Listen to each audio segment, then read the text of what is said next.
Cafe रुबात king road पर है। उसका फोन नंबर आपको मालूम है? अरसलान ने काउंटर क्लर्क से पूछा। 01 से पूछ ले, इंक्वायरी का नंबर है। काउंटर क्लर्क ने जवाब दिया और अरसलान ने सर हिलाते हुए रिसीवर उठाया और इंक्वायरी का नंबर घुमा दिया। चंद लम्हों बाद कैफे रुबात का नंबर उसे मालूम हो चुका था। उसने वो नंबर घुमाया। Yes, cafe रुबात। चंद लम्हों बाद ही दूसरी तरफ से एक आवाज़ सुनाई दी। देखिए, मुझे बताया गया है कि मेरा एक दोस्त अपनी बीवी के हमरा आपके कैफे में मौजूद है। उसका नाम आसिफ रजा है। आप उसे फोन तक बुला दे तो मेहरबानी होगी। मुझे एक जरूरी पैगाम देना है। अरसलान ने कहा। ओ, एक जोड़ा थोड़ी देर पहले यहाँ आया था, लेकिन अब उनकी बेगम तो मौजूद है। वो खुद उठकर कहीं चले गए हैं।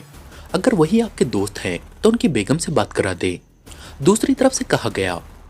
पूछ ले, अगर वो बेगम आसिफ रजा हो तो उनसे बात करा दे। अरसलान ने मुस्कुराते हुए कहा। ठीक है, होल्ड ऑन करें। दूसरी तरफ से कहा गया और अरसलान रिसीवर कान से लगाए इधर उधर देखने लगा। हेलो, बेगम आसिफ रजा स्पीकिंग। चंद लम्हों बाद फरकंदा की आवाज़ सुनाई दी। अरसलान बोल रहा हूँ। मैं निशात रोड के कैफे अल शिराज में मौजूद हूँ, फौरन आ जाओ। अरसलान ने आहिस्ता से लहजे में कहा और रिसीवर रख दिया। जेब से एक छोटा नोट निकालकर उसने काउंटर पर रखा और खुद मुड़कर एक मेज की तरफ बढ़ गया।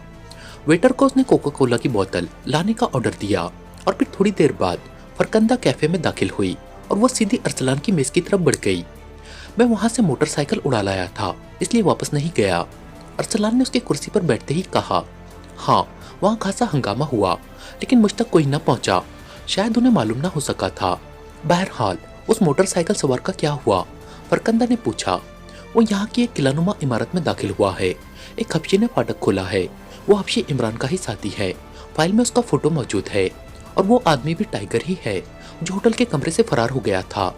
इमारत के अंदर दाखिल होने से पहले उसने मेकअप उतार दिया था। अरसलान ने कहा और करीब आते हुए वेटर को उसने फरकंदा के लिए भी कोका कोला लाने का ऑर्डर दे दिया। तो इसका मतलब है ये इमारत इमरान का दूसरा अड्डा है और इमरान यकीनन इस इमारत में मौजूद होगा। फरकंदा ने होठ भींचते हुए कहा। हाँ, और अब हमें इस इमारत पर रेड करना है और मैंने फैसला किया है कि इस बार हम इस इमारत को ही उड़ा देंगे। अगर इमरान हुआ तो खत्म हो जाएगा, ना हुआ तो तब भी उसका एक अड्डा तो तबाह हो जाएगा। अरसलान ने फैसला कुन लहजे में कहा। ठीक है, अब ऐसा ही होना चाहिए, फरकंदा ने कहा। उसी लम्हे वेटर ने कोका कोला की बोतल लाकर उसके सामने रख दी। लेकिन अब मसला है असले के हुसूल का, अरसलान ने सोचते हुए कहा। हाँ, इतनी बड़ी इमारत को उड़ाने के लिए तो इंतहाई ताकतवर असला चाहिए। फरकंदा ने सर हिलाते हुए कहा। ठहरो, मैं मालूम करता हूँ। अरसलान ने कुछ लम्हे सोचने के बाद कहा और उठकर एक बार फिर काउंटर की तरफ बढ़ गया। उसने एक बार फिर काउंटर क्लर्क से टेलीफोन करने की इजाज़त चाही और काउंटर क्लर्क के सर हिलाने पर उसने दोबारा इंक्वायरी के नंबर घुमा दिए। Yes, inquiry. चंद लम्हों बाद इंक्वायरी ऑपरेटर की आवाज़ सुनाई दी। ब्लू ड्रैगन बार का नंबर चाहिए, अरसलान ने कहा और ऑपरेटर ने एक लम्हा रुककर उसे नंबर दे दिए। ब्लू ड्रैगन बार तो यहाँ से करीबी है जनाब, पिछली सड़क पर है। काउंटर क्लर्क ने ब्लू ड्रैगन बार का नाम सुनते ही चौंक कर कहा। अच्छा, किधर से रास्ता जाता है? अरसलान ने पूछा। वैसे तो खासा घूमकर अगले चौक से जाना पड़ता है, लेकिन हमारे कैफे का उगबी दरवाज़ा उसी सड़क पर खुलता है। आप बाएं तरफ राहदारी में चले जाएं तो उस दरवाजे तक पहुंच जाएंगे, काउंटर क्लर्क ने कहा। ब्लू ड्रैगन बार में एक साहब है, मास्टर टोनी, उनसे मिलना था, अरसलान ने कहा। Master Tony? ओ, अगर आप उनसे मिलना चाहते हैं तो वो आपको यहीं भी मिल सकते हैं। ये कैफे भी मास्टर टोनी का ही है। वो ऊपर दफ्तर में मौजूद हैं, उन्हें इत्तला कर दूं, काउंटर क्लर्क ने कहा। और अरसलान इस इत्तेफाक पर हैरान रह गया। मास्टर टोनी उसका जाती दोस्त था। एक बार उससे फाराक में मुलाकात हुई थी तो उसने बताया था उसने पाकिस्तान में रिहाइश रख ली है और वहाँ ब्लू ड्रैगन नाम की बार चला रहा है और उसने वहाँ खासा बड़ा गैंग बना रखा है। और यहीं बैठे बैठे अचानक उसे मास्टर टोनी का ख्याल आ गया था और अब ये इत्तेफाक था कि मास्टर टोनी को तलाश करने के लिए उसे लंबी चौड़ी भागदौड़ न करनी पड़ी थी। हाँ, उन्हें सिर्फ इतना कह दो कि फाराक से अरसलान आया है, अरसलान ने कहा। बेहतर सर, काउंटर क्लर्क ने इस बार मुअद्दबाना लहजे में कहा और फिर उसने काउंटर पर रखा हुआ इंटरकॉम का रिसीवर उठाकर एक नंबर दबा दिया। बॉस, फाराक से कोई साहब अरसलान आए हैं, वो यहाँ काउंटर पर मौजूद है, आपसे मिलना चाहते हैं, काउंटर क्लर्क ने कहा। अरसलान, फाराक से? ओ, अच्छा अच्छा, मैं खुद आ रहा हूँ, दूसरी तरफ से चौंकते हुए कहा गया और उसके साथ ही राब्ता खत्म हो गया। बॉस खुद आ रहे हैं, काउंटर क्लर्क ने रिसीवर रखते हुए कहा और अरसलान ने सर हिला दिया। चंद लम्हों बाद एक साइड से दुबला पतला उद्दड़ उम्र आदमी निकलकर काउंटर की तरफ बढ़ा। ये मास्टर टोनी था। अरसलान चूंकि मेकअप में था इसलिए वो उसे पहचान न सका और हैरत से इधर उधर देखने लगा। मैं अरसलान हूँ मास्टर। अरसलान ने खुद ही आगे बढ़कर उससे कहा। ओह तुम, अच्छा अच्छा, कब आए हो पाकिस्तान में, मुझे इत्तला क्यों नहीं की? मास्टर टोनी ने बड़े पुरजोश अंदाज में अरसलान से मुसाफा करते हुए कहा। अब तो इत्तला दे दी है, फर्की भी साथ है। अरसलान ने मेज पर बैठी हुई फरकंदा की तरफ इशारा करते हुए कहा। ओह अच्छा अच्छा, तो आओ ऊपर दफ्तर में चलते हैं, आओ, मास्टर टोनी ने कहा और फिर वो अरसलान और फरकंदा को हमरा लिए ऊपर अपने दफ्तर में पहुंच गया। मास्टर टोनी, बातें बाद में होंगी, मुझे एक इमरजेंसी मसला दरपेश है। यहाँ सामने एक इमारत है, किला नुमा। अरसलान ने कुर्सी पर बैठते ही कहा। हाँ है, कोई राना तैमूर अली संदूकी है, उसकी रिहाइशगाह है। मास्टर टोनी ने सर हिलाते हुए कहा। वहाँ हमारा एक दुश्मन छुपा हुआ है, हमने उस दुश्मन समेत उस इमारत को तबाह करना है, हमें फौरी तौर पर असला चाहिए। अरसलान ने कहा। तुम्हारा दुश्मन मेरा दुश्मन है, इमारत ही तबाह करनी है, हो जाएगी, मैं अभी अपनी गैंग को अहकाम दे देता हूँ। मास्टर टोनी ने बेपरवाह से लहजे में कहा, जैसे इमारत तबाह करना उसके लिए कोई मसला ही ना हो। नहीं, हम खुद ही रेड करेंगे, तुम सिर्फ असला दे दो। अरसलान ने कहा। लेकिन अकेले काम सही नहीं हो सकेगा, ऐसा करते हैं, मैं 4 आदमी मंगवा लेता हूँ, मैं भी साथ चलता हूँ, हम सब मिलकर काम कर लेते हैं। मास्टर टोनी ने कहा। चलो ऐसा कर लो, लेकिन फौरन, वरना वो आदमी निकल जाएगा। तुम रॉकेट गने मुहैया कर सकते हो। मेरा प्रोग्राम है कि हम रॉकेट गनों से अंदर दाखिल हों और इमारत को रॉकेट मारकर उड़ा दें, क्योंकि मैं चेक करना चाहता हूँ कि हमारा दुश्मन अंदर मौजूद है या नहीं। अरसलान ने कहा। रॉकेट गनें तो मिल जाएंगी, लेकिन इस तरह तो जबरदस्त धमाके होंगे और लोगों के साथ साथ पुलिस भी फौरन पहुंच जाएगी। मास्टर टोनी ने कहा। तुम किसी कार का बंदोबस्त कर देना, हम फरार हो जाएंगे। अरसलान ने कहा। नहीं, ऐसे बात नहीं बनेगी, जब काम ही करना है तो पूरे तरीके से होना चाहिए। मास्टर टोनी ने कहा और फिर उसने सामने पड़े हुए टेलीफोन का रिसीवर उठाया और तेजी से नंबर डायल करने शुरू कर दिए। यस, बालम स्पीकिंग। चंद लम्हों बाद ही एक करक सी आवाज सुनाई दी। मास्टर टोनी बोल रहा हूँ, इस वक्त अड्डे में कितने आदमी मौजूद हैं? मास्टर टोनी ने करक लहजे में जवाब देते हुए कहा। 20 अफराद मौजूद हैं जनाब। बालम ने जवाब दिया। तो सुनो, एक बड़ा ऑपरेशन करना है, तुम ऐसा करो कि 10 अफराद को रॉकेट गनों से मुसल्ला कर दो, बाकी 10 अफराद सब मशीन गनों से मुसल्ले हों। 3 रॉकेट गनें भरी हुई अलहदा साथ ले लेना, 6 कारें भी हमरा ले आओ, और यहाँ निशात रोड पर एक इमारत है, राना हाउस, उसके गिर्द उन्हें फैला दो। तुम 3 रॉकेट गनें लेकर कैफे में आ जाओ, हमने उस राना हाउस में घुसकर उसे तबाह करना है और फिर वहां से निकलना भी है। तुमने सड़क को दोनों साइडों से ब्लॉक कर देना है और लोगों को दूर रखने के लिए बेतहाशा फायरिंग करनी है। जब हम उस इमारत को तबाह करके निकल जाए तो तुमने भी फरार हो जाना है। मास्टर टोनी ने बाकायदा मंसूबाबंदी करते हुए कहा। ठीक है मास्टर, मैं समझ गया। बालम ने जवाब दिया। ओके, फिर जल्दी करो, मैं यहाँ कैफे के ऑफिस में तुम्हारा इंतजार कर रहा हूँ। मास्टर टोनी ने कहा और रिसीवर रख दिया। हम तीनों रॉकेट गनों समेत इमारत के अंदर दाखिल होंगे, जबकि मेरे आदमी इर्द गिर्द के लोगों को कवर करेंगे। जब हम वापस होना चाहेंगे तो कार तैयार होगी, हम वापस हो जाएंगे, उसके बाद पुलिस लाख सरपट के हमें तलाश न कर सकेगी। मास्टर टोनी ने कहा। ठीक है, अरसलान ने सर हिलाते हुए कहा। एक कार इमारत के गेट पर मौजूद होनी चाहिए ताकि वापसी के वक्त आसानी हो। फरकंदा ने कहा। ऐसा ही होगा। मास्टर टोनी ने सर हिलाते हुए कहा। फिर थोड़ी देर बाद दफ्तर का दरवाजा खुला और एक लंबा तड़ंगा मकामी नौजवान अंदर दाखिल हुआ। उसके हाथ में एक लंबा सा थैला था। ये बालम है, मेरा नंबर 2।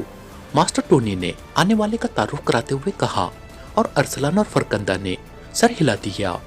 तमाम आदमी पहुंच चुके हैं बॉस, इस थैले में 3 रॉकेट गनें मौजूद है, अब मजीद क्या हुक्म है? बालम ने मोतबना अंदाज में सर हिलाते हुए कहा। ऐसा करो कि अपने आदमियों को सड़क की दोनों साइडों पर तैनात कर दो।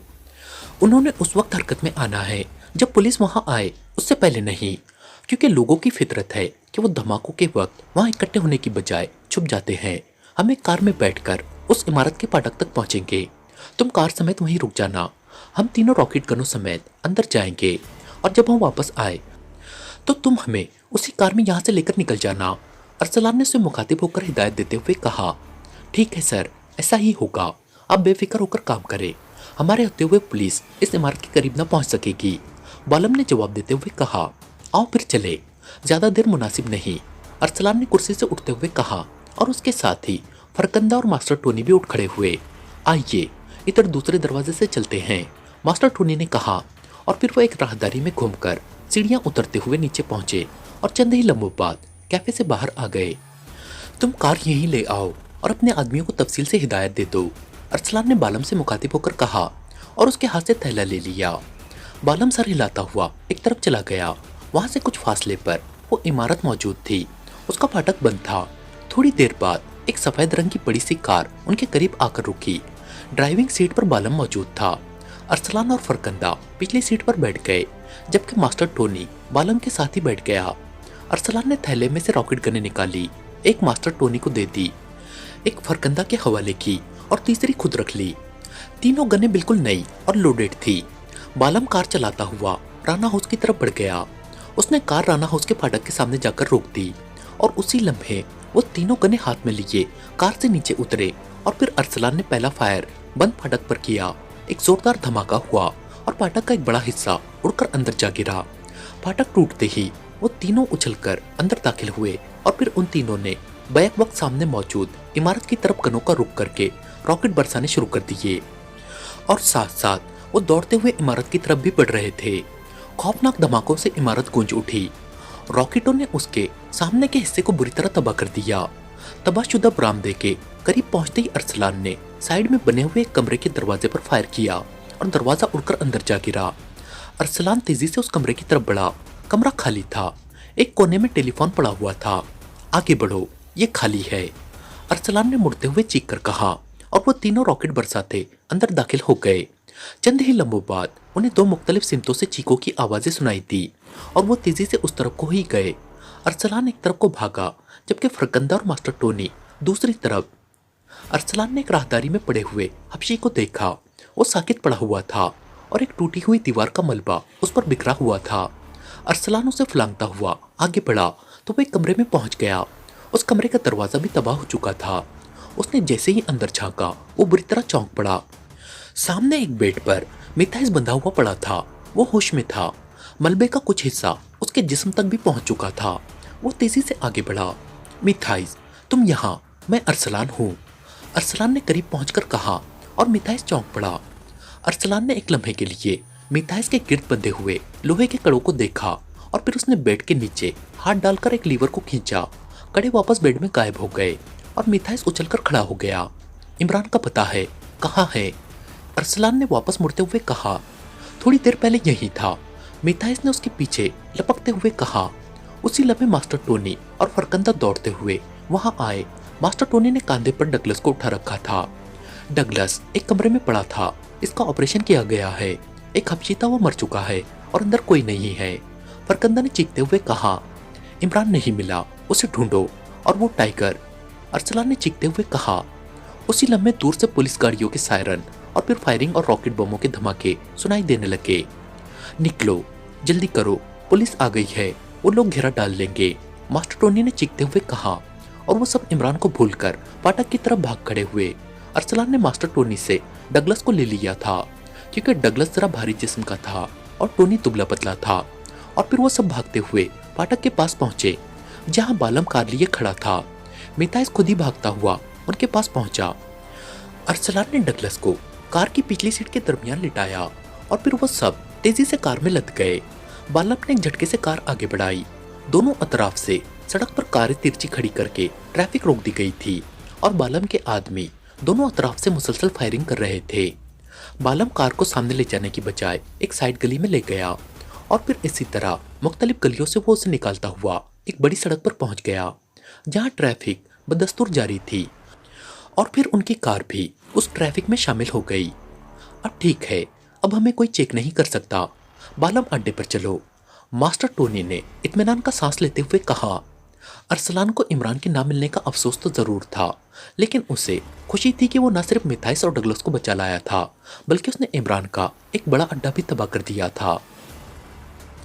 इमरान की आंख खुली तो वो हैरत से इधर उधर देखने लगा। उसके जहन में राना हाउस में होने वाले धमाके और फिर भारी दरवाजे का उड़कर उससे टकराने की फिल्म सी चल पड़ी और वो चौंक कर उठने की कोशिश करने लगा। आपको होश आ गया। अचानक एक साइड से ब्लैक जीरो की आवाज सुनाई दी और इमरान चौंक कर उठ बैठा। उसके सर पर पट्टी बंधी हुई थी, जबकि बाकी जिस्म सलामत था। उसने ब्लैक जीरो को दरवाजे से अंदर आते देखा तो वो चौंक पड़ा। अब वो इस कमरे को पहचान गया था। ये दानिश मंजिल का ही कमरा था। ये मैं राना हाउस से यहाँ कैसे पहुँच गया? इमरान ने बेड से उठकर खड़े होते हुए कहा। एक लम्हे के लिए उसके कदम लड़खड़ाए, मगर दूसरे लम्हे वो मजबूती से खड़ा हो गया। आप हैरत अंगेज तरीके से बच गए इमरान साहब, वरना जिस वहशियाना अंदाज में राना हाउस पर रॉकेट बरसाए गए थे, ऐसी सूरत में आपके जिंदा बच निकलने का 1% भी चांस न बनता था।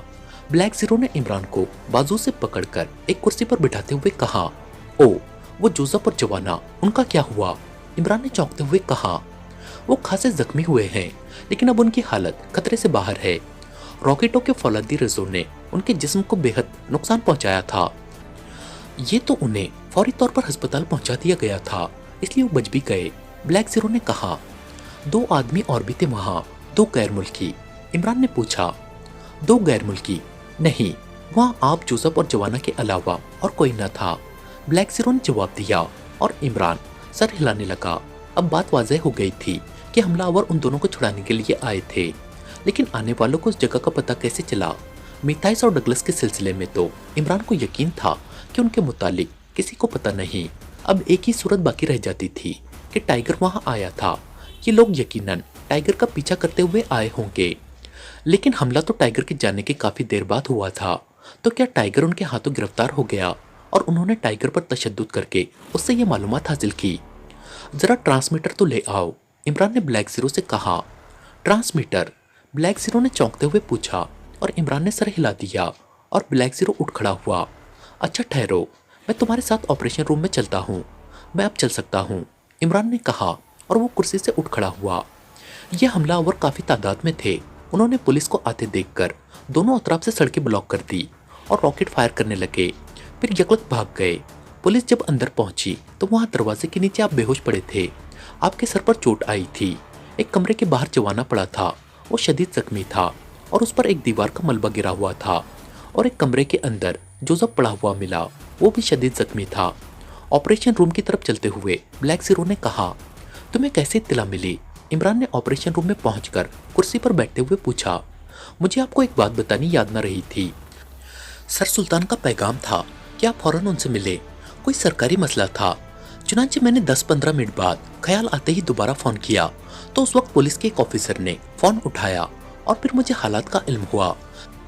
तो मैंने आप, जोसेफ और जवाना को पुलिस से लेकर सफदर और कैप्टन शकील के जरिए स्पेशल अस्पताल पहुंचा दिया। वहां आपके सर का एक्सरे किया गया तो मालूम हुआ कि आप महफूज हैं, सिर्फ चोट की वजह से गहरी बेहोशी तारी है। चुनांचे मैं आपको यहाँ ले आया। आपको यहाँ आए 4 घंटे हो चुके हैं, ब्लैक जीरो ने जवाब दिया और फिर ट्रांसमीटर उठाकर इमरान के सामने रख दिया। इमरान ने टाइगर की फ्रीक्वेंसी सेट करके ट्रांसमीटर का बटन दबा दिया